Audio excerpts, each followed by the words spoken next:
Assalamualaikum warahmatullahi wabarakatuh. Apa kabar semuanya? Sebelumnya perkenalkan, nama saya Maula Syahira. Di video kali ini saya akan memaparkan materi saya terkait tentang kritik tafsir Al-Qawamah atau kepemimpinan perempuan. Baik, sebelum kita masuk ke kritik tafsir tentang Al-Qawamah, alangkah baiknya kita ketahui dulu arti dari kritik tafsir itu sendiri. Jadi makna kritik tafsir ini terdiri dari dua suku kata, yaitu kritik dan tafsir. Dilihat secara etimologis, kata kritik ini berasal dari bahasa Yunani kuno, yaitu dari kata krites yang berarti hakim. Dapat juga diartikan sebagai kritisism, yaitu mencela, mengecam, dan mengupas. Dalam pengertian Kamus Besar Bahasa Indonesia, kata kritik ini digunakan sebagai proses kecaman dengan disertai uraian dan pertimbangan baik buruk terhadap suatu hasil karya atau pendapat.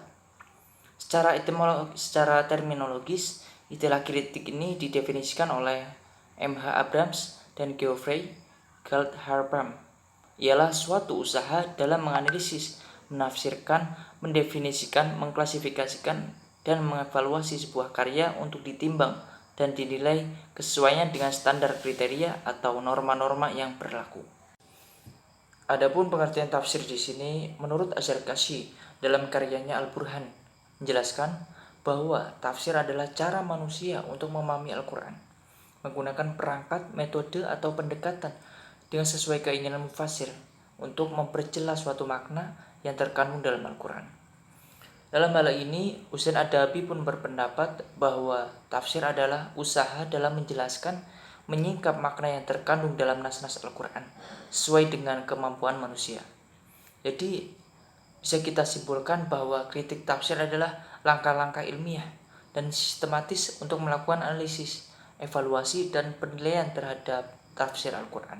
Di sini kami mengambil redaksinya dari Quran Surat An-Nisa ayat 34. Asbabun nuzul dari ayat ini itu sehubungan dengan peristiwa Sa'ad bin Rabi dengan istrinya Habibah binti Zaid. Jadi tentang perkara Habibah melakukan nusyuz terhadap suaminya. Nusyuz itu bisa kita artikan dengan perbuatan yang menyeleweng. Akhirnya suaminya ini menamparnya. Lalu Habibah ini datang kepada Rasul dan Nabi berkata Habibah boleh melakukan nusyuz terhadap suaminya. Namun mereka dipanggil Nabi kembali dan turunlah ayat ini. Ar-rijalu qawwamuna 'alan nisa bima faddalallahu ba'dahum 'ala ba'din wa bima anfaqu min amwalihim. Fas-shalihatu qanitatun hafidatul lil ghaibi bima hafidallahu wallati takhafuna nusyuzuhunna fa'iduhunna wahjuruhunna fil madaji'i wadribuhunna fa in ata'nakum fala tabahu 'alaihinna sabilan innallaha kana 'aliyan kabiran.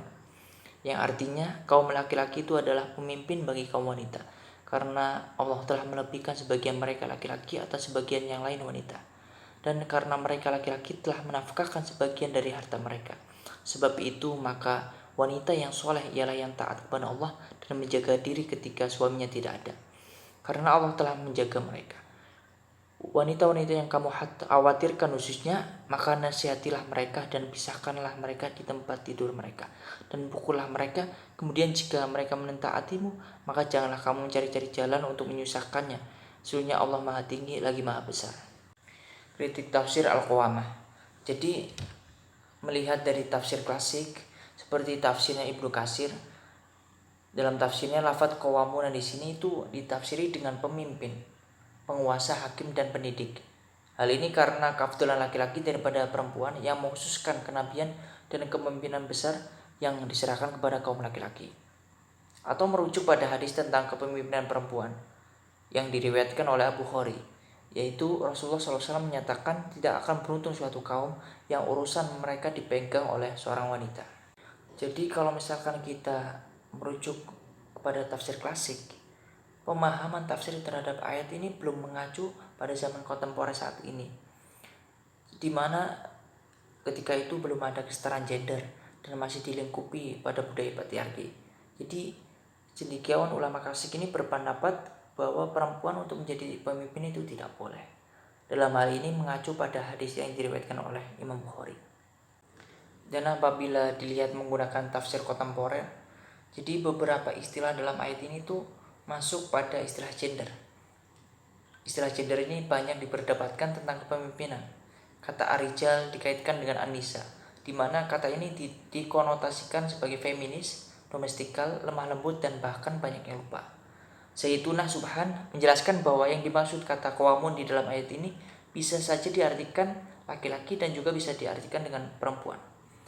Dilihat dari sisi sosiologisnya, siapapun yang mampu baik secara laki-laki maupun perempuan untuk berupaya mengayomi nafkah keluarga, maka dialah qawamun.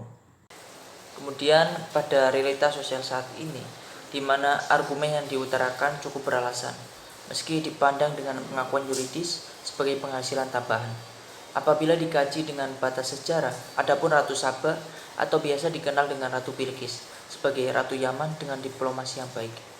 Dapat dipahami juga dilihat dari realitas fakta saat ini, banyak sekali perempuan yang menanggung biaya hidup menjadi tulang punggung dalam sebuah keluarganya. Karena lelaki atau suaminya tidak mampu bekerja karena beberapa alasan, misalnya penyakit menahun atau mungkin suaminya lemah, atau mungkin suaminya meninggal dunia, sehingga tidak mampu yang namanya menunaikan tanggung jawabnya dan tidak bisa difungsikan dengan baik. Nah, akhirnya kondisi ini tanggung jawab sebagai kepala rumah tangga dapat diambil alih oleh seorang perempuan atau istri. Di sini kami juga mencantumkan redaksi dari hadis. Asbabul wurud dari hadis ini itu merupakan respon spontanitas Rasulullah setelah mendengar Raja Kaisar Persia wafat, dan dalil kekuasaannya itu digantikan oleh putrinya yang belum matang untuk memerintah. Di sini Rasulullah memahami kerajaan Persia yang tengah menghadapi musuh Bizantium Romawi, yang berbunyi hadatsana Utsman ibnu Al-Haytham hadatsana Aufun anil Hasani an Abi Bakrata qala laqad nafa'anillahu bikalimatin sami'tuha min Rasulillah sallallahu alaihi wasallam ayyamal jamali ba'dama kittu an al-haqqa bi ashabil jamali fa uqatila ma'ahum qala lamma balagha Rasulullah sallallahu alaihi wasallam anna ahla farisa qad mallaku alaihim binta Kisra qala la yufliha qaumun walau amrahum imratan, yang artinya dari Utsman bin Haisam, dari Auf, dari Hasan, dari Abi Bakrah berkata, Allah menjagaku dengan sesuatu yang aku dengar dari Rasulullah SAW pada perang Jamal, yakni tatkala aku hampir bergabung dengan para penanggung kuda guna berperang bersama mereka. Abu Bakrah meneruskan, saat Kaisar Persia mati, Rasulullah SAW bersabda, siapa yang menjadi penggantinya? Mereka menjawab, putrinya. Lalu Nabi pun bersabda, tidak akan beruntung suatu kaum yang menyerahkan urusan mereka kepada seorang perempuan. Kritik hadis Al-Qawamah perempuan. Analisa pada hadis tersebut itu disebutkan oleh Imam Bukhari dengan status sahih, di mana dapat dipakai sebagai pijakan dalam hukum. Jadi hal ini para cendekiawan muslim klasik memahami hadis ini itu secara tekstual. Dia memahami bahwa perempuan itu tidak boleh menjadi pemimpin atau hakim. Namun apabila dikaji secara kontekstual, Quraisy berpandangan bahwa hadis ini tersebut tidak bersifat umum, yang dapat dibuktikan dari redaksi hadis secara utuh, yang membicarakan masalah kekaisaran Persia, bukan terhadap semua masyarakat dalam semua urusan. Untuk itu terhadap hadis ini Syuhudi Ismail berpendapat bahwa hadis ini dipahami secara kontekstual dan pertunjuknya temporal untuk dapat memahami hadis dengan baik. Untuk itu diperlukan pemahaman terhadap latar belakang sejarah yang muncul pada hadis tersebut. Jadi kalau misalkan ya kita memahami sebuah redaksi, perlu namanya kita mengetahui latar belakang dari hadis tersebut. Jadi yang dapat saya simpulkan, yang dapat saya pahami itu terkait tentang kritik tafsir kepemimpinan perempuan. Apabila kita mengacu pada tafsir klasik, pemahaman tafsir terhadap ayat ini belum mengacu pada zaman kontemporer. Ya, jadi masih belum bersifat general, belum bersifat umum. Karena mereka masih mengacu pada perempuan itu tidak boleh menjadi pemimpin. Mereka masih mengacu pada hadis yang diriwayatkan oleh Imam Bukhari, ya, tidak akan beruntung suatu urusan dipegang, diserahkan, ya, semua urusan itu pada seorang perempuan. Jadi kemudian kalau misalnya kita mengacu pada tafsir kontemporer, melihat realitas saat ini banyak sekali perempuan yang menjadi pemimpin, perempuan yang menafkahi keluarganya, jadi tidak dipermasalahkan. Itu saja yang dapat saya sampaikan, kurang lebihnya mohon maaf. Syukur. Wassalamualaikum warahmatullahi wabarakatuh.